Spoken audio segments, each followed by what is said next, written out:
श्रियकान्ताय कल्याणनिधये निधयेतिनाम् श्रीवेङ्कटनिवासाय श्रीनिवासाय मङ्गलम्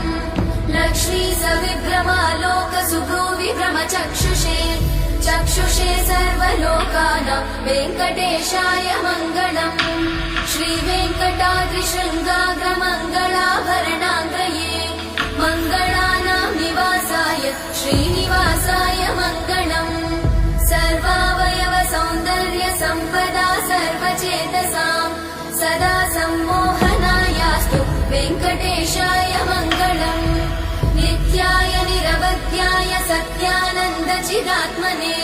सर्वान्तरात्मने श्रीमद् वेङ्कटेशाय मङ्गलम् स्वतः सर्वविदे सर्वशक्तये सर्वशेषिने सुलभाय सुशीलाय वेङ्कटेशाय मङ्गलम्।